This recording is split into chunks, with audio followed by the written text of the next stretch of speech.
Hey guys, welcome to the Deeper Bible Podcast. We're a show about God's wisdom for everyone. We want to go super deep into the scriptures, into big ideas in theology and philosophy, and practical stuff, practical living wisdom for today.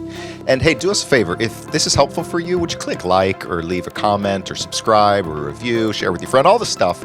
That would be really much appreciated on our end.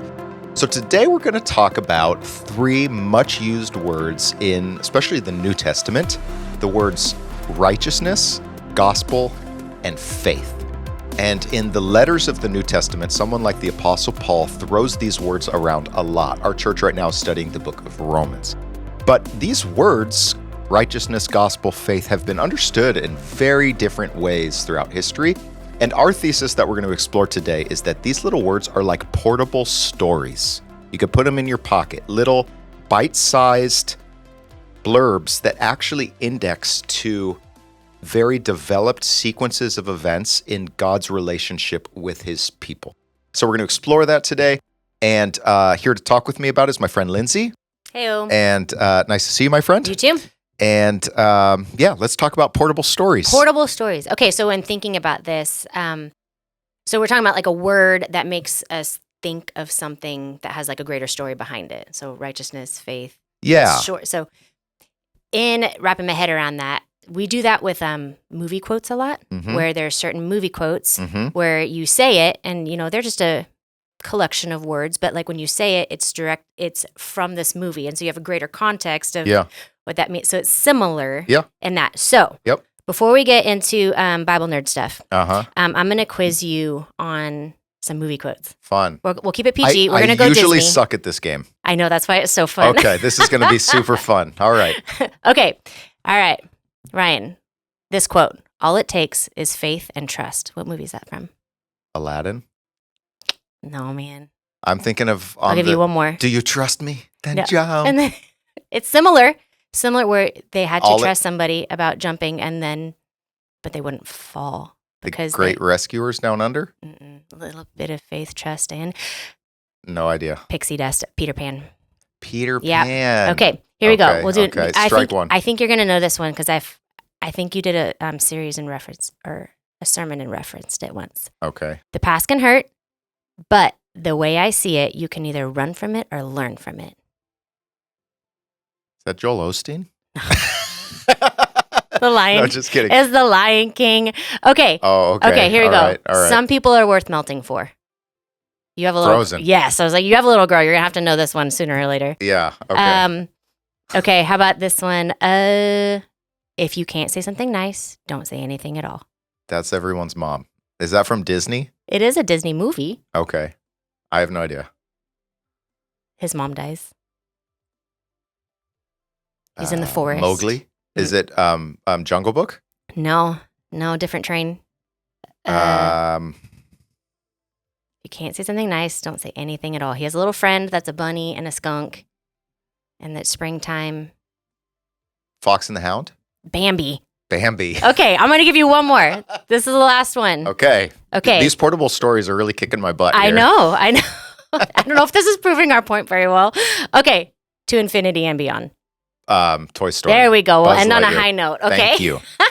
Thank you. All right. So a little bit of quiz there. Okay. So we're talking about portable stories today. Yes. Can you tell us, kind of you expand on that idea? What do you mean by portable stories? Yeah. Okay. So I think I heard this phrase from one of my teachers, N.T. Wright, and I think if I'm remembering, he originally was using it to talk about the creeds of the early church. Okay. Like the creeds were developed in the early centuries of the church to actually clarify what we do believe and also what we don't believe. But the creeds, which are like, I believe in Jesus, who was born of a virgin and tried under Pontius Pilate and crucified, and like it would say, in a pretty brief nugget there, this is the core story. But that idea, I think, is transferable also to the core words that in the New Testament are like weight-bearing beams in our understanding of Christian thinking. Words like the gospel, words like righteousness, words like faith. And these words all come from Paul's Bible, the Old Testament. He's not making them up. He's using them sometimes in fresh, creative ways, but that are organically tied with the Old Testament. Now, what is the Old Testament? It is the story of the people of Israel. Or maybe a little bit more broadly, it's the story of God and the world. And that's focused for most of it through the people of Israel, but it actually has a global scope. And so what the problem is that very often we de-Judaize Jesus, the Apostle Paul, the New Testament. We treat the Old Testament as sort of like the kind of the weird backstory that's optional. Totally. That's how I remember. But it's growing up. not optional. It's the Bible of Jesus and Paul and all of their key categories. And they're like their slogans. They're like bumper stickers, say it in one sentence. All of that comes from the Old Testament. And especially these three key kind of words. So what I want us to do today is unpack these three words and see the narrative that they index to. Because Paul is like a ninja. I mean, he's using these terms and wrapping them into logical arguments. When Paul says, like, therefore, he's saying, well, here's the consequence of what goes prior. Or, anyways, Paul uses all these little, like, logical connectors, like the word for, the word but, here's a contrast, all this kind of stuff. But coming to terms with Paul in a book like Romans isn't just coming to terms with the flow of his logic. It is about coming to terms with his categories and how those are deeply infused with the narratives of ancient Israel. Here's why this matters, Lindsay. Early on in church history, the Christian thinking really found a new center of gravity, not in Jerusalem, but in circles that are in conversation with the Greco-Roman Philosophical Academy. So we're trying to understand Christ and what he accomplished in terms that would make sense more to the philosopher Plato than they would to King David or something like that. And so the big picture here, in fact, this is really important to understand before we get into the specific words. Yeah. So N.T. Wright, one of the things that he said, and he has a genius for summarizing at a quick statement, a broad swath of thought. And so anyways, I've heard him quip before that, like, look, let's try to think fresh thoughts. Let's go back and understand the ancient world. All you have to lose is your Platonism. What does that mean? That's the phrase. Yeah, Okay. That's what I want to talk about. Okay, great. All you have to lose is your Platonism. Yeah. Now, who's Plato? Plato is a Greek philosopher about 400 years before Jesus. Okay. He actually was very closely affiliated with his teacher, Socrates. And so Socrates was this famous teacher guy. He ended up being killed by the people of Athens, or he ended up killing himself at their order. Oh, Yeah. geez. Plato is his devoted student. He writes all these dialogues that are like Socrates is always the main character. Mm-hmm. Anyways, Plato is massively influential in the ancient Mediterranean world and indeed far beyond, all the way through the history of philosophy. Mm-hmm. Now, for Plato, what's important to know, his big reality map is that where we live is actually a world of shadows. That you and I, where we are today, we're not in the real world. We're in a cave and we're seeing flickering shadows on the wall. But because we've never seen anything else, we think that's ultimate reality. Oh, interesting. And so the point of life is to turn around, crawl up out of that cave, out into the sunlight of what is real. And so practically what that means is, for Plato, the real world that we should all strive for is the realm of ideas and forms. And it's abstract, but it's spiritual, but it's more real than this physical world that we live in. And so the important thing in our lives is to ascend from our material selves to our immaterial, the realm of the gods and of ideas and so forth. That basic reality map was picked up by a lot of early Christian thinkers, and the story of the gospel was superimposed on it, such that the real point of the gospel, what it achieves, the problem it solves, is that you and I live in a dirty, bad world with bodies and sin and all this stuff. And what Jesus allows us to do is to ascend, is to escape to the immaterial realm of heaven. Yeah, And that so, sounds very familiar. yes, totally. What? And so this Yeah. is indebted as just a convenience reference point. St. Augustine of Hippo, profound, brilliant man, 4th century African, but Roman North Africa, so not like sub-Saharan Africa. And he has his own intellectual saga, but he really affixes to what's called Neoplatonism. So it's like Platonism 2.0, comes through a guy named Plotinus and his followers. But the big point is, for St. Augustine, who's hugely influential for subsequent Christian thinking, for St. Augustine, the point of the gospel is that it is going to help you get to the heavenly city, which is different than the earthly city. It's going to bring you to the realm of spiritual contemplation as opposed to the material disorder of this world.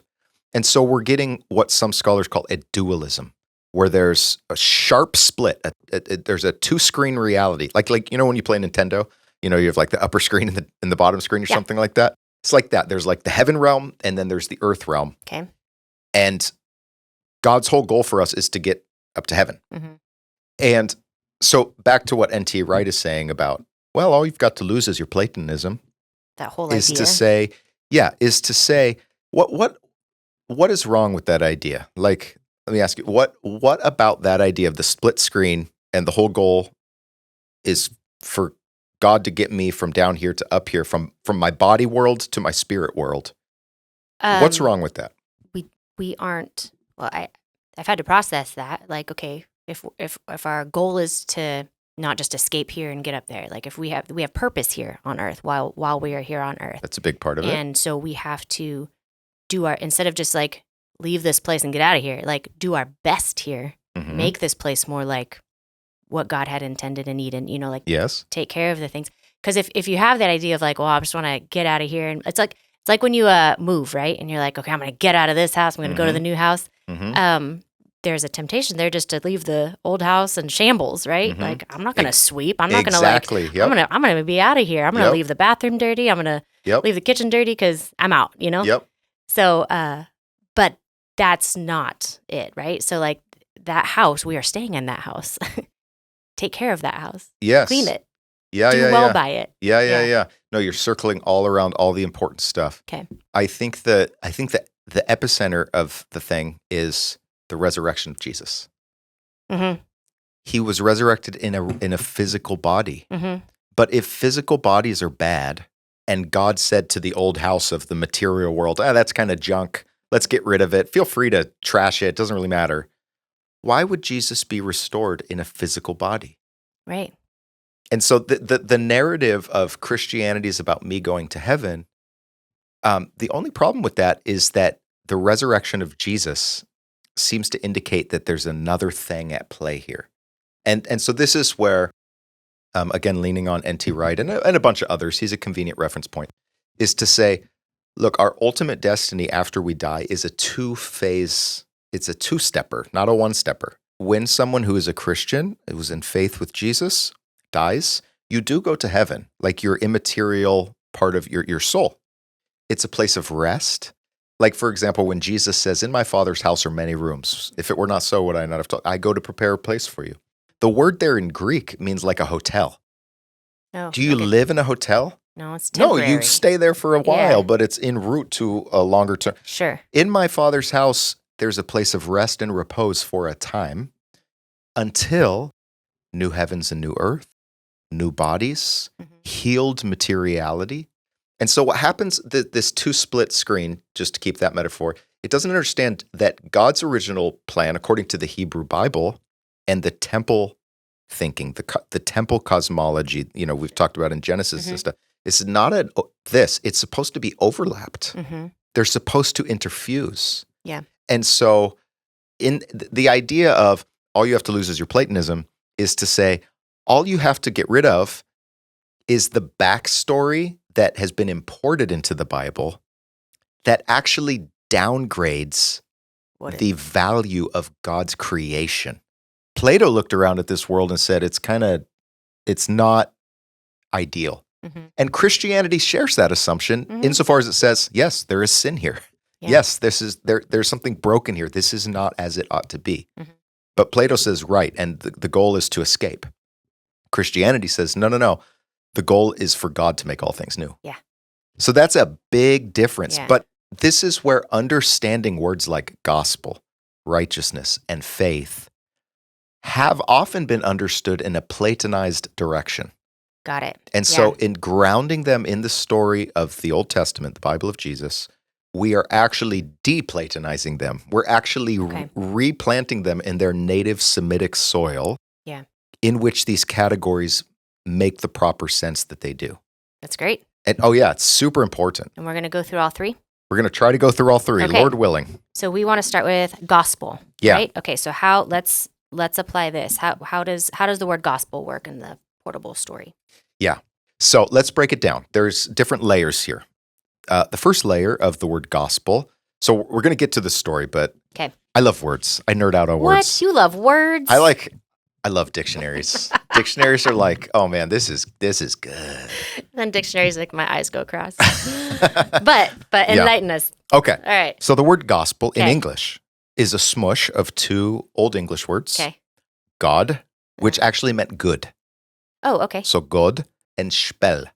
Okay. Like God spell. Those two words. I don't know why I'm saying it in that accent. I don't know if that's how they said it. God spell. Good spell. The spell means like news or story. Okay. So it actually Good means story. the good story or the good news. Now there's also, I love that the word there is spell. There's a spell-like quality. There's an enchantment. There's a good magic that when you enter into it, you can see new colors. You can see new dimensions you didn't know were there. There is a spell-like quality to it in a good way. Yeah. So that's where the English word comes from. Okay. The Greek word for gospel, and we're ultimately going to Hebrew, but the Greek word is euangelion. Okay. Euangelion, and that's a smush of two words also. Means good. It's a prefix. It means good. And angelion means like a report or an announcement. Okay. And so this is where we get the word angel. What is an angel? Oh, angel. Angelion. Okay. An angel is a messenger. I come with a report. Okay.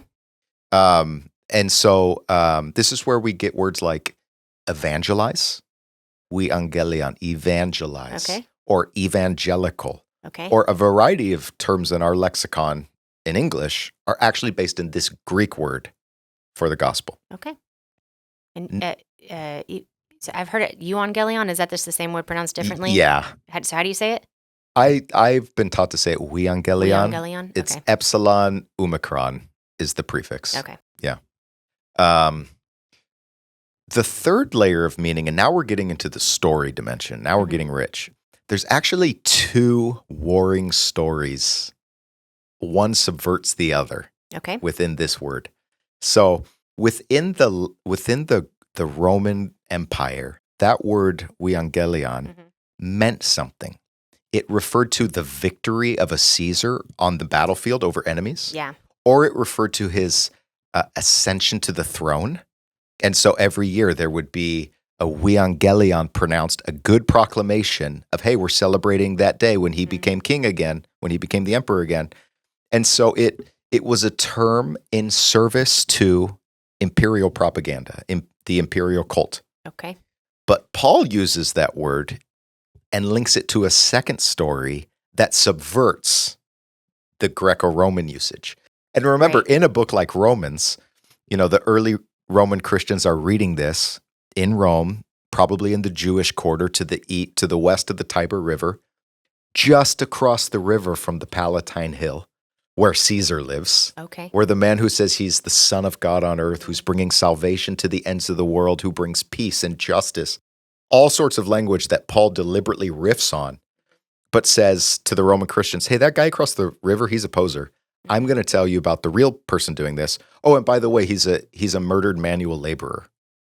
Yeah. I mean, it's really, yeah. It was certainly not heard as an ethereal spiritual message. It had real world bite. It was contrasting agendas between Caesar's agenda and the Messiah's agenda, whatever that is. So what does the word mean in Hebrew then? This is where the story really comes into play. Okay. So the root of the word translated gospel in Hebrew is bisar. Bisar. Bisar, yeah. And that's just the root, the way it gets conjugated and stuff in Hebrew. It takes different forms. Okay. Like in modern Hebrew, the word for the gospel is habsorah. Okay. The key parts are the B sound, the S sound, and the R sound. Habsorah. And that comes from the bisar root. Anyways. Okay. In the Old Testament, the place this comes from is the book of Isaiah primarily. Mm-hmm. There are several places in the book of Isaiah, Isaiah 40, verse 9, Isaiah 52, verse 7, Isaiah 61, verse 6, or verse 1, excuse me. What it meant, the good news in Isaiah's context, was the good news that Israel's exile was over. The catastrophe that had fallen Israel, their national nightmare, was that they broke the covenant with God, and so God gave them over to foreign empires and kicked them out of their land. Everything they held dear dissolved. The priesthood, the monarchy, the temple, the covenants, all these things are thrown into radical doubt. And in the book of Isaiah, the word for gospel is the good announcement to the people of Israel, hey, that nightmare is over. And God has preserved a faithful remnant. And God still has plans for you. And God is still moving forward with his plans for the people of Israel through. That's the good news. Yeah. And so Paul is saying that Jesus is the ultimate good news of the end of exile, but he's upshifting in a certain sense to say the real exile isn't the exile into Babylon. Right. The real exile is that we're exiled from God himself. Right. We're exiled through sin from our own true humanity. We are exiled from relationship with our Creator. And so Jesus resolves that exile, but he does so in a way that picks up the whole story of national Israel, which was to be a blessing to the nations, always had a global scope in view, and says it is through Jesus, just like at the way the biblical story works, God's working with all humanity at the beginning, and then it comes to a very fine point with Abraham. Mm-hmm. I'm picking one person, and now it's through his family. With Abraham, the covenant narrows down to a point. Mm-hmm. With Jesus, it's the reverse. Here's one Jewish man the effect of whose life will be to blow wide the covenant now again to all nations and all peoples, which was always the purpose of the Abrahamic covenant anyways. Mm-hmm. And so the word gospel is like a little portable story. It's a little like, it's indexing to the story of Israel and that whole saga and saying, and by the way, Jesus is what that was leading to. Mm-hmm. And so it's real, and remember how that's subverting the story of Rome. Yeah. Rome says, we're going to conquer by the sword. We're going to just impose ourselves in the world. And Jesus says, the way I'm going to conquer is to let you conquer me. Mm-hmm. The way I'm going to overcome is to let you put me to death. Yeah. Boy, we've been desensitized to how boggling and grotesque and just sort of like absurd this claim is. Mm-hmm. But the word gospel encoded two different stories that are at loggerheads. Yeah.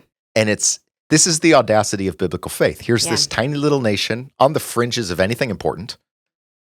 And yet the Bible says everything happening in those big empires is a sideshow because the activity of the real creator God is here in this little country of Israel.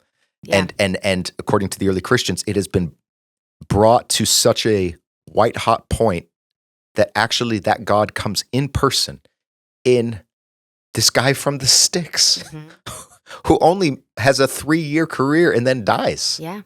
But then he rose again. And so we're having cognitive dissonance of two very different stories, but the word gospel is the nut. Does that make sense? Yeah. So when we're reading in Romans or wherever, and we see this word gospel, it's almost like you got to like pause. And it's been explained that there's like hyperlinks. So so let's pretend you're reading a passage of Romans on your computer or phone, whatever. Yep. Imagine the word gospel is bolded and italicized, and there's like a hyperlink to it. And when you click on that, a whole new window opens up to the rest of the Bible, really. Yep. Like there's so much packed in that one little word. Right. And it all starts with literally Genesis 1. Yes. And going through the stories of Abraham and Isaac and Jacob and all of that, and then Israel being exiled and us thinking that we were apart from God forever. And then comes Jesus, right?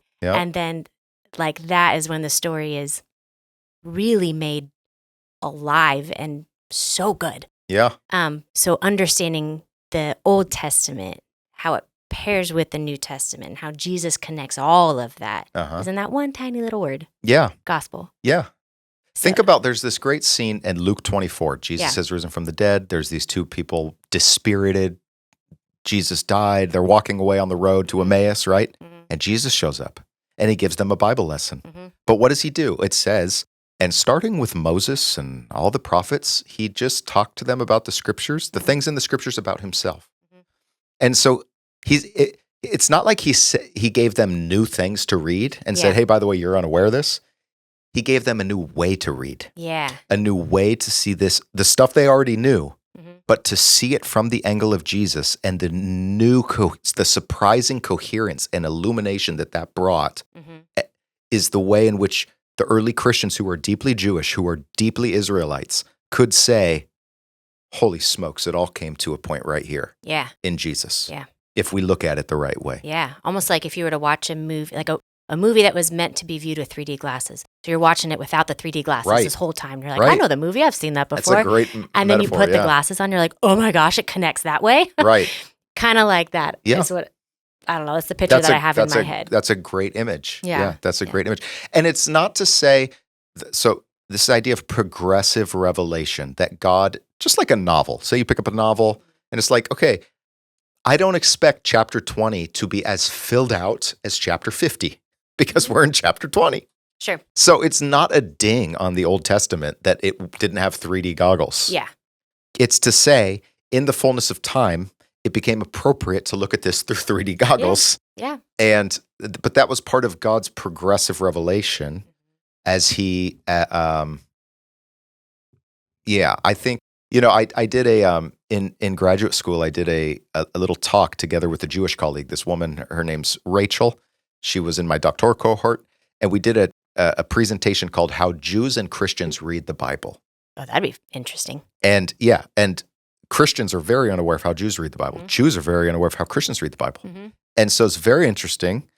And because the early Christians had a certain way of reading that led to Jesus. Mm-hmm. And the early Christians were very bookish. That's why they saved a lot of ancient Jewish writings that otherwise we would have lost to history. That's why the early Christians were spearheading the technology of the Codex, which is the early book, because they're saying, these scrolls suck. We got to do something better than this. They were very bookish. Yeah. But that comes from Jesus himself, who's a Bible teacher, but also the author of the Bible and the grand analysis of things. Yeah. So, I just want to come back to what you said. Okay. It's always good to slow down when you read the Bible. Yeah. It's always good to slow down. Especially Paul, like he packs so much into, I guess you could call it a sentence, but it's like the sentence is ginormous. Like you can read through it, or at least I could read through it quickly and not get anything. But because you got to read it slow because of all those hyperlinks to things. Totally. Because so much is packed in a single word or a phrase, or I have to often. I mean, I'm a slow processor anyway. Like often, if I'm reading a novel, I'm probably reading the same sentence a couple times to grasp what it means. So insert Paul, and I'm reading it so much more slowly and so many more times. And that's okay. Yes. That is absolutely okay. Yes. I think sometimes there's a lot of pressure to like, okay, I got to read a chapter a day, or I got to read 3 chapters a day. I got to stay on my like yearly Bible plan or whatever it is. And that's fine. That may be a form of discipline, but another one would be to take it slow. Take that one sentence. What does gospel mean? What does righteousness mean? Yep. How is it interpreted? Someone that was in Isaiah's day and someone who is in Paul's day, Yeah. That's okay. I want to give you a book. It's called Praying Scripture for a Change. Okay. Subtitle, An Introduction to Lectio Divina. Lectio Divina. Have you ever heard that phrase? Lectio Divina? No. And if I have, it went, pff. Okay, so Yeah. Lectio means reading. Okay. It's like a lecture or Lectio. Oh, okay. And then Divina means divine. And Divine lecture. it is a monastic mode of reading the Bible that is deeply meditative. It's deeply imaginative. It's deeply prayerful. Mm-hmm. And it's got this process of, it goes very slow, but you're engaging the imagination. That's good. Oh, yeah. Well, It's a very beautiful way to read the Bible. I think, so this might be going off on a tangent, but I also think it needs to be said. Sometimes people get discouraged because they don't understand scriptures easily right away. And so they're like, this is for heady people. This isn't for me. Mm-hmm. I would say it's quite the opposite. The fact that you recognize, like, this is a lot. That's a good sign. That's a good sign. Yeah, like, and just to pause, Yep. take it a little slower, Yep. go a little deeper, Hey. and sit with it for a bit. Yeah. Don't be discouraged. It wasn't Yep. meant to be read and absorbed right away. It's meant to be read and processed and worked through over a lifetime. Yep. So Yep. Think about Jesus, his prayer. I thank you, Father, that you've withheld this from the wise and learned and that you've revealed it to the little children. yeah. And so the Bible is such a fascinating book. It's famously said, who said this? I don't remember, some famous early Christian, that the Bible is shallow enough for a child to wade in Mm-hmm. and deep enough for an elephant to swim in. Mm-hmm. And both are true. And there's a lot of, in the history of literature, there's a lot of literature that's called esoteric, Mm-hmm. which means that it's encoded in such a way that the simpletons and the uninitiated cannot understand it. Yeah. And so it's sort of like the outward facing meaning is the direct opposite Yeah. of the insider meaning. Yeah. And it's sort of like, haha, joke's on you. You totally didn't get it. Uh-huh. But actually, the Bible is communicatively generous. It's what the scholar Meir Sternberg calls the difference between the truth and the whole truth. Mm-hmm. So the deeper you go in the Bible is not going to contradict what you thought it was at a prior stage. It's going to deepen it. Expand it. Yeah. But it's not like the point of the Bible is God to say, ha, ha, ha, dum-dum, you didn't get it. Yeah. It's generous. It Yeah. wants to be understood. Yeah. And yet, some of the most profound minds in history have dedicated their lives to it. And they've said, I don't think my toe touched the bottom. Barely scratched the surface. Right. Yeah. So Yeah. it is a book you can live with. Mm-hmm. And, as so much of modern philosophy and psychology has revealed, we are a storytelling animal. Mm-hmm. Our consciousness is storied. Yeah. We think, we make moral decisions in the context of implied narratives. And so when we're talking about these words as portable stories, that's not a sort of a trendy postmodern way to talk. Mm-hmm. It's actually very, very empirically based in the way that humans exist in the world. And it's also to say, and this can be a segue into the next word, okay.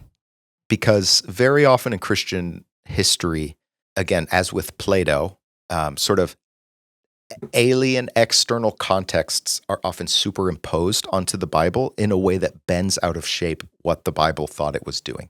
So as an example here, the word righteousness. Yeah, that's our next So word. that's our next word. Martin Luther, as a medieval monk who, by the way, so the Catholic Church has different orders. These are like the Franciscan order, the Dominican order, the Augustinian order, the Benedictine order. These are different officially sanctioned monastic groups that have a rule of life over them, or they have their own sort of like sub-organization, but they're loyal to the church. Okay. Martin Luther was an Augustinian monk.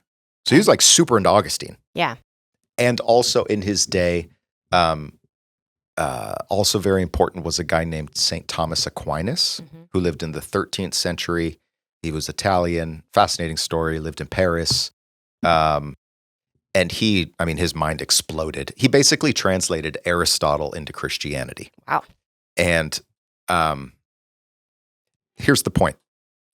When Martin Luther was reading the Bible, when he came across a word like righteousness, very often his point of reference for what that means had a lot more to do with St. Thomas Aquinas and medieval scholasticism, or the types of ways people were thinking in 13th century Paris, as opposed to first century Jerusalem. Interesting. And so what is the righteousness of God? According to Martin Luther, it's like the unapproachable moral perfection of God. That is the righteousness of God, and I cannot possibly get there myself. And young Luther hated God because he thought, there's no way I can live up to your standards. And then mature Luther said, I love God because you've gifted me that righteousness. Okay. I couldn't possibly produce it myself, but you gave it to me. Yeah. And that's beautiful. That's true. Yeah. The problem is that's only one aspect of a multi-aspectival biblical account of what God's righteousness is. And this is where the storied dimension comes into it. So in Hebrew, the word righteousness is tzedakah, yeah. And that word can mean many things. Very famously in the book of Genesis chapter 15, God says to Abraham, hey, come outside, I want to show you the stars. And by the way, you're going to have that many kids, if you can count them, but surely you can't count them. And it says in Genesis 15:6, and Abraham believed God, and he counted it to him as righteousness. Yeah. And then what happens directly after that is a covenant-making ceremony. And God says, go get these animals and split them apart and walk through. And it's like, if I break this covenant, may it be to me like these animals and blah, blah, blah, blah, blah. The point is that the way that Paul is often using righteousness language is less about my own moral quality and more about my status in the covenant. Okay. So it's a status question more than a moral question. Does that make sense? Yes, I'm getting there. So it's like if you go to the down here to Martinez and you're brought before the judge or whatever, right? Yeah. If the judge says, I pronounce you innocent at the end, that is now your status. You are innocent or you are righteous. Right. And even let's say you had committed the crime, but you got off with it. Yeah. If the judge said you're innocent, that is now your status. You're innocent. Okay. Like a label. A label, Yeah. but with legal force. Okay. And also with this idea of now you belong in the covenant. Now you are good with God. And so there's really this word tzedakah in Hebrew has many nuances of meaning. In fact, I mean, for Jews today and for the last many hundred years, tzedakah is a word that actually refers to like giving alms. Like if you leave a few coins in a box, that's called tzedakah. Okay. So same word go ahead. Sorry, I've been monologuing. So it's the way Paul's using the word righteousness. It's not so much a focus on what you do not have, but of what you now have, thanks to what has been deposited into your account, kind of. Yeah. So that's like a financial metaphor. Okay. Like. So, but you're talking about not prison metaphor, but like. of like, yeah, I don't know. You talk now. Okay, all right. Help. Well, so this is a slippery word. Yeah. And in Greek, the root is de-Judaize. Okay. It's where we get words like when we're reading in the English Bible and it talks about like now you are justified. That justification language comes from de-Judaize. Okay. The word, so not only justification, but justice or the just. Anything that sounds like justice, justification, that comes from this de-Judaize word. Okay. So does anything righteousness. That's the same word in Greek. Okay. And the underlying word in Hebrew is this term, tzedakah. Okay. Or tzedek. It has little different nuances. In the story of the Old Testament, the story of the people of Israel, that word tzedakah often has different nuances. In the Psalms, it can often mean like a victory or a vindication, like, God, I was in big trouble, but then you gave me tzedakah. You showed that I'm in the right. Like you vindicated me against my enemy. Tzedakah or tzedek is also an attribute of God. He is holy. He is just. And not just in the abstract, he is faithful to his covenant. He is a faithful covenant partner. This is very important for Paul. Yeah. Because Paul is trying to say, in Romans specifically, but elsewhere in Galatians and whatever, he's trying to say, if Jesus really is the Messiah and the majority of the Jewish people haven't followed along, has God actually been faithful to his covenant or has God dropped the ball? And so Paul's trying to put together a case to say, no. God has been Yes. faithful. Yeah. God has been righteous to his Okay. covenant. Okay. And so it has to do with the question of God's faithfulness. Mm-hmm. That is certainly an aspect. It is also an aspect, and this gets to the law court metaphor, of like a verdict. But this is what's fascinating. The Bible teaches throughout, again, this is a story, that in the future there will be a day of judgment where we all stand before the judgment seat of God. And God will pass a verdict on our lives. And I mean, this is the ultimate end, right? Mm-hmm. The idea of God's righteousness coming to us through Jesus is like that verdict has been taken from the future and brought back into the present. So that we are declared in the present in anticipation of the verdict we will receive on that day. Mm-hmm.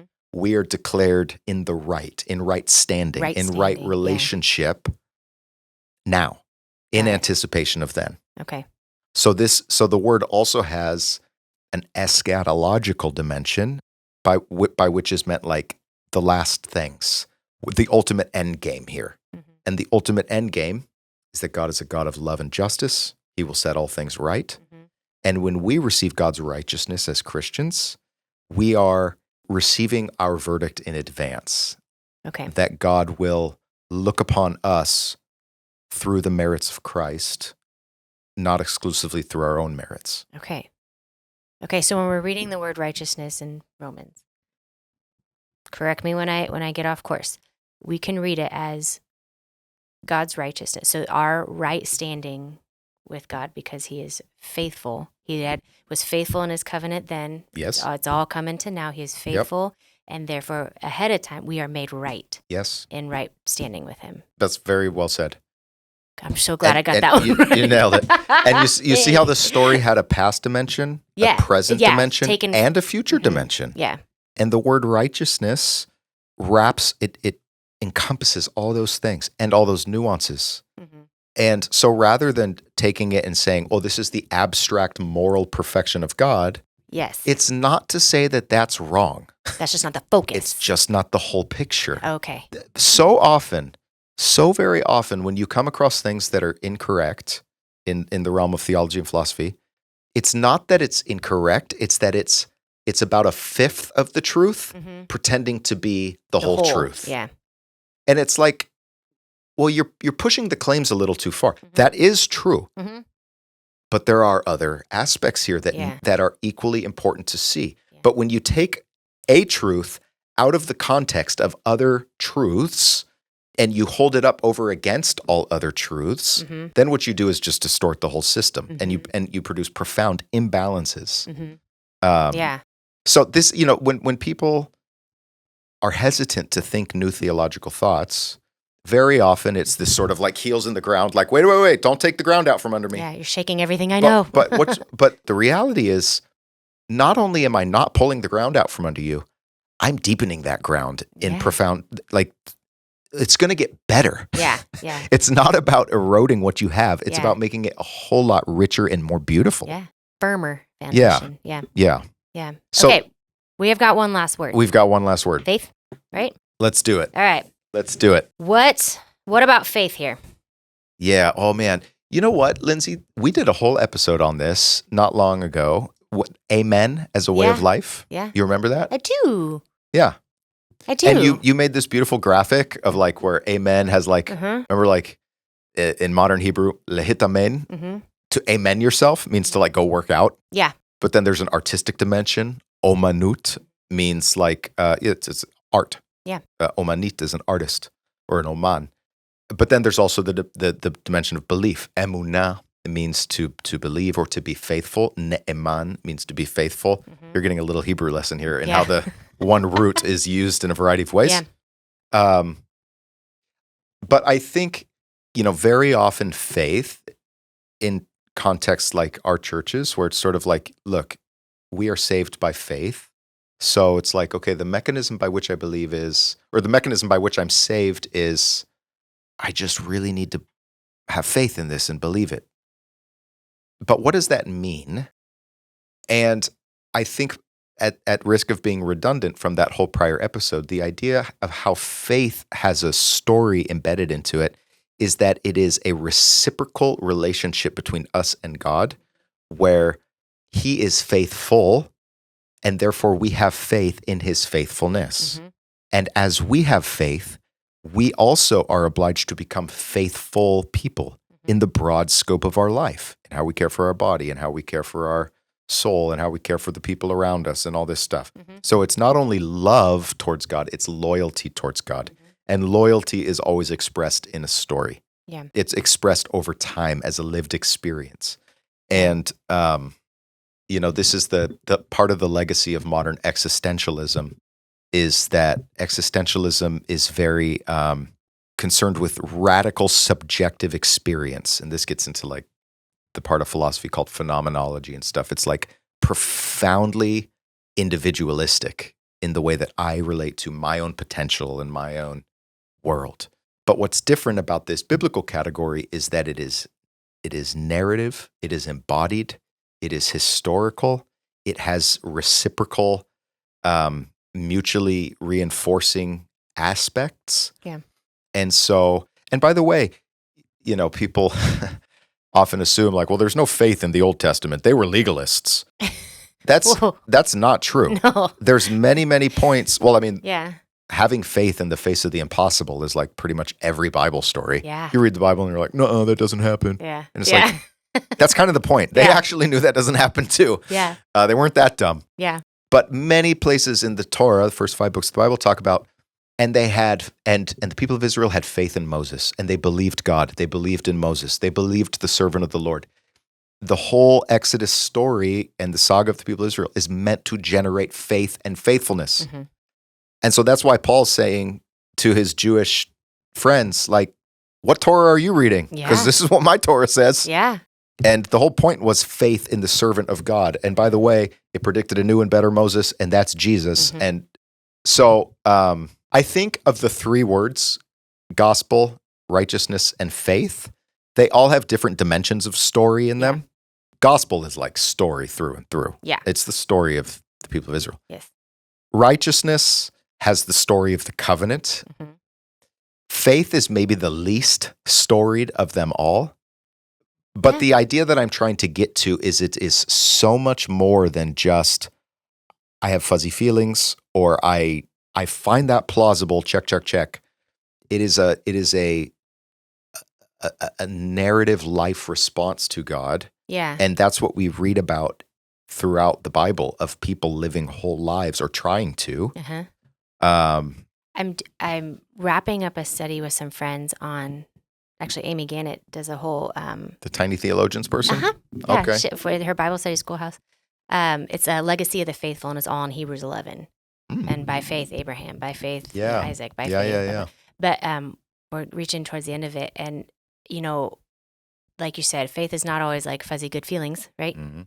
There's a lot of struggle. Mhm. There's some victory and triumph. There's a lot of heartache. There's a lot that is within faith.